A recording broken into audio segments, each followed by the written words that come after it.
What's going on, guys? It's your boy Shonen Origins, and we are continuing our What If series. What if Weekly Shonen Jump was a shared universe? I know it's been a minute since I dropped part 1, and I promised the length between part 2 and part 3 will not be as long as the length between part 1 and part 2. But if you haven't seen part 1 yet, I will leave a link down below. And in part 1, we did establish why the team up happened, the initial villain, which I did pick Cell. I thought Cell was a good initial villain, and how the shared universe really came to be. And in this video, we're gonna talk about the established team. Now I'm gonna talk about the core members and who should really be the leader of this team. Now I haven't come up with a team name. Honestly, funny enough, I think Jump Force is like the perfect team name, if you ask me. Like, Jump Force is an amazing team name. The game is ass. I don't know how it got nominated for best fighting game of the year at the Game Awards, but that's a whole different discussion. But I do think Jump Force is a very good name. So now we're gonna talk about the team. Now, if you look at teams like the Justice League and Avengers, both teams have gone through different variations and team members over existence. But when you look at the Justice League, you think of really 3 core members that are known as a Trinity, and for the most part that's always been Superman, Batman, and Wonder Woman. And it's kind of the same way when you look at the Avengers core, right? It's always been, for the most part, Iron Man, Thor, and Captain America. Now there have been different versions of those characters in the Avengers, like, at the part when Jane Foster was Thor, or when Sam Wilson was Captain America, or Bucky, whatever, Iron Man had Ironheart. There's been different variations of those characters, but those have primarily been the 3 core members of the Avengers. Or when they started to put in Captain Marvel, because they wanted more of a woman presence in the Avengers. But for the most part, those have always been the 3 core members. Now, it's really easy to say that the 3 core members of this Weekly Shonen Jump shared universe will be Goku, Luffy, and Naruto, because obviously they're the most popular. Even though being the most popular doesn't always mean that, right? So Spider-Man is by far the most popular Marvel character. Spider-Man is not an integral part of the Avengers. He was a part of the Avengers, and he has been Avengers storylines, throughout the Avengers history, but he's not like a core member. So just because you're popular doesn't mean you have to be the core member of the team up. But we are going to talk about Goku, Luffy, and Naruto. And then when you start to look at these 3 characters, you have to think, who is the leader, right? Now, the leader, like, there's not going to be like an undeniable leader, like he calls the shots or she calls the shots, wherever that person says goes. But you're going to look at someone to like really like, synergize a team, really make it a team, right? And that's who the leader should be. But at the same time, who should be the leader, right? Should the leader be someone who's the strongest or the most intelligent? And I'm going to say no. In my opinion, the leader should be the person that gives hope, which is like most important, because when you have a team, there's always to be someone strong in a team. There's always to be someone who's intelligent on a team, but there's not always be someone who has a personality to, bring the team together to, when all the chips are down, when everything's crumbling down, everybody looks at this one character to uplift them to complete whatever task that they have to do.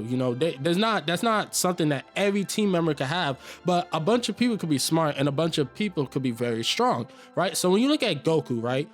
Goku is interesting because obviously Goku 9 out of 10 times will be the strongest person on a team. Obviously Goku's not the most intelligent, even though I would say that he's an intelligent fighter. I think Goku's an intelligent martial arts fighter, but he's not like he's not like someone to make a battle plan or anything like that, right? But he is intelligent in his own right when it comes to fighting itself.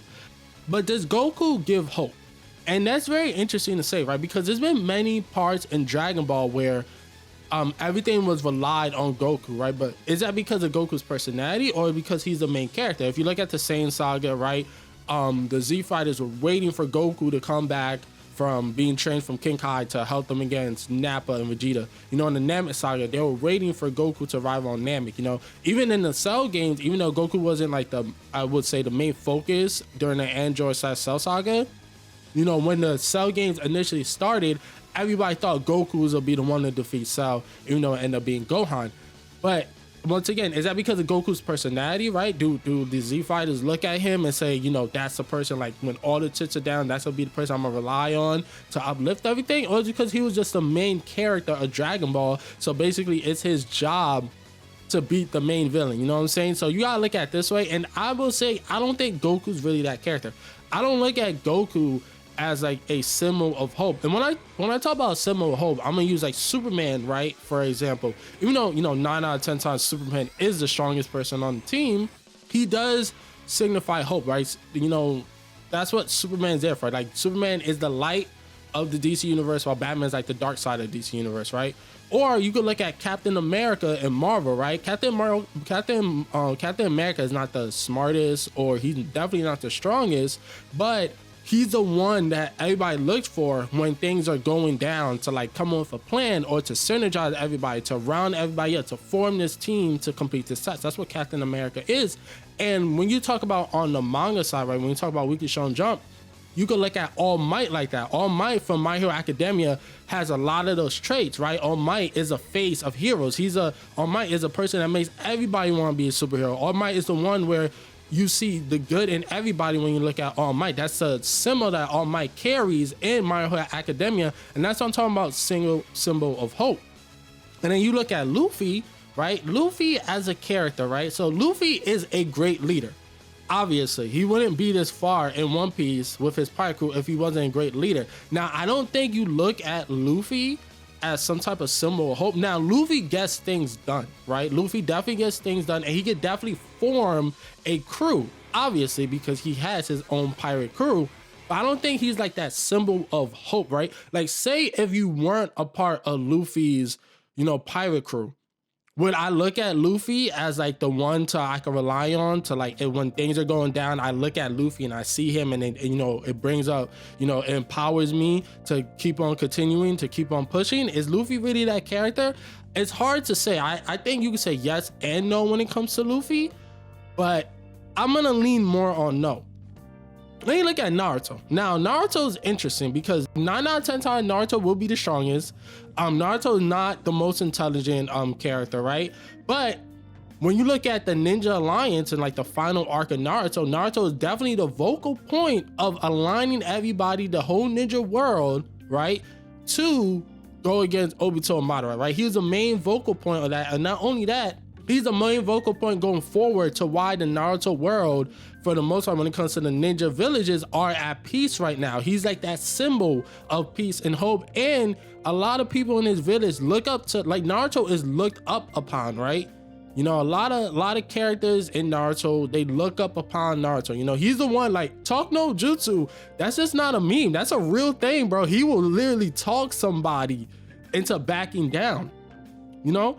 And you gotta look at that when you look at those characters. So, you know, in my opinion, if I'm looking at that character, right? Because like I said, the leader to me doesn't have to be the strongest or intelligent, because anybody can have those characteristics.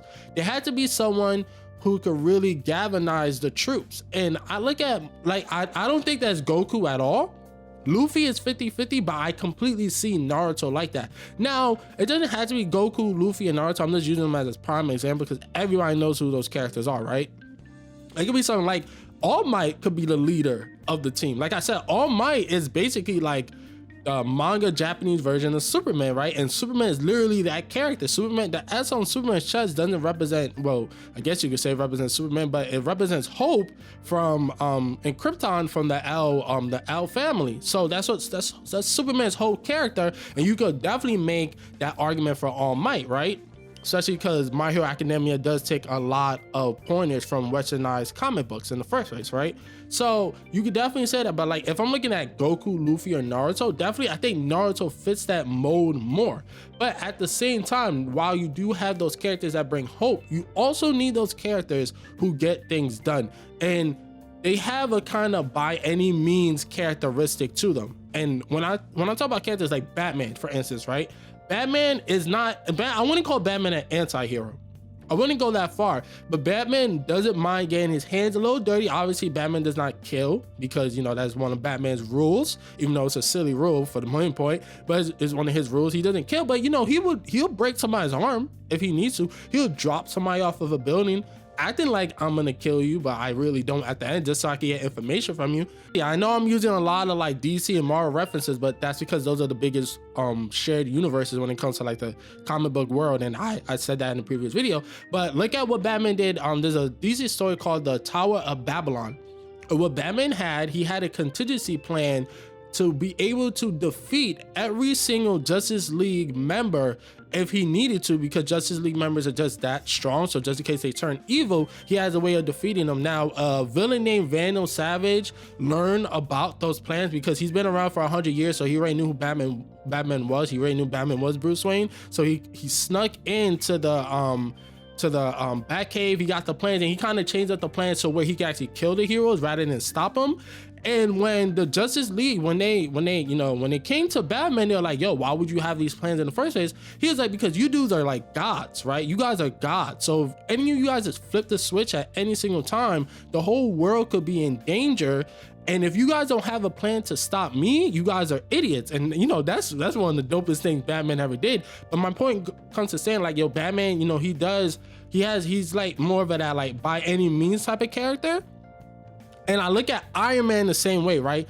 Iron Man doesn't have like a dark personality or anything like that. He's very like aloof. He's a very aloof character, very, he's like kind of like humorous and stuff like that. But if you read Marvel Comics, Iron Man has done some dirty, grimy things in the background. Some because they're necessary, some because he has a huge ego and he's an asshole, but he is that character in a way. And you also look at Sasuke being that type of character in Naruto's world, right?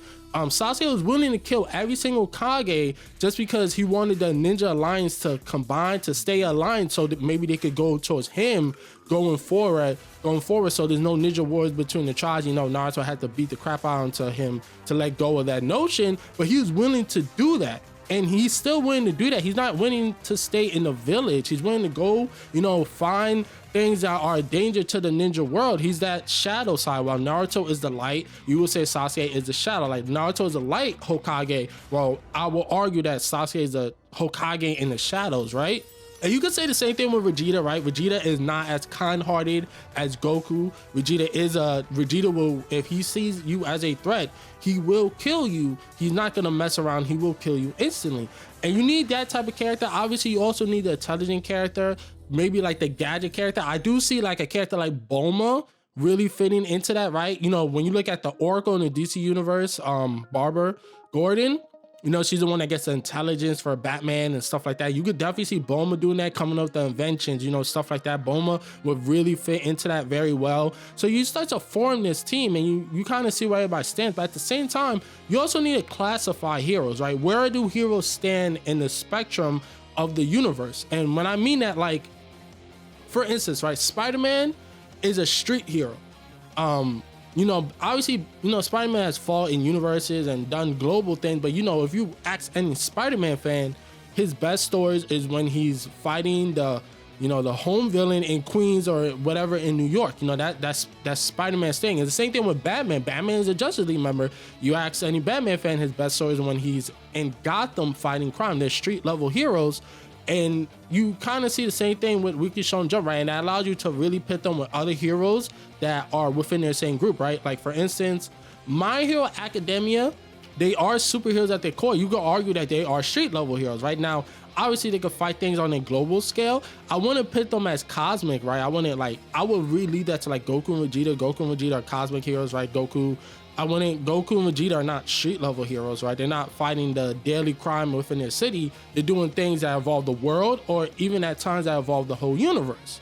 Then you have heroes that do supernatural kind of things, right? Like, for instance, Yusuke Urameshi will handle the supernatural things. Ichigo Kurosaki will handle the supernatural way of things in the Weekly Shonen Jump universe. So you start to classify heroes and see where they stand, and that allows you to do team ups with these heroes. But obviously, you're gonna have that core team. The team is not gonna just be Goku, Luffy, and Naruto. It'll be a sort of members that could go in and out depending on the situation. Goku, Luffy, and Naruto are not that familiar when it comes to supernatural things, right? So maybe for obstacle that involves that type of knowledge, they team up with Yusuke Urameshi, they team up with Ichigo, they team up with whatever supernatural character, you know what I'm saying? So you could go that line. There's really a lot of interesting things that you could do with team ups, because like I said, when you start to classify these heroes, it allows you to really step into that realm to truly see where they stand and things like that. So I think that's very super interesting. But I'm gonna ask you guys, who you think would be a better leader, Goku, Luffy, and Naruto? I think a lot of you guys will go back and forth between Luffy and Naruto. And I know we love Goku, but Goku's definitely not like a leader, right? I think Vegeta would be a better leader than Goku. Obviously, it has been shown time and time that Gohan is probably like the best leader in Dragon Ball, right? He was the leader of the team in the Tournament of Power. It has shown time and time that, you know, Gohan might be the best leader in Dragon Ball. But if I was to pick between the two of Goku and Vegeta, I would definitely go Vegeta more. But if I definitely go pick between Goku, Luffy, and Naruto, I would definitely go Naruto. I might lean on Luffy because, like I said, Luffy is a leader. He's definitely a leader. But I don't know if he's like that character that gives hope, right? And you really need that someone to fit that bill. And I think that's very, very important. But yeah, that's going to be on the video for part 2. And part 3, we will start really like separating them and coming up with like, you know, cool villains that certain team members. I really start focusing on like other teams that don't have to really do with Goku, Luffy, and Naruto. You know, more going to like Yusuke, Urameshi, and other heroes like that. Let me know, like I said, down below, who you think would be a better leader, Goku, Luffy, and Naruto. Definitely look forward to part 3, which will come out much sooner than part 2 came out. And look forward to more content on the channel. Thank you for watching. If you're new here, hit that sub button. Enjoy the video, please hit that like button. Let me know how you feel about a weekly Shonen Jump shared universe. And also, what would be the team name? Like I said, Jump Force is a very good team name, but to you, what would be a great team name? But yeah, man, peace, deuces, all above.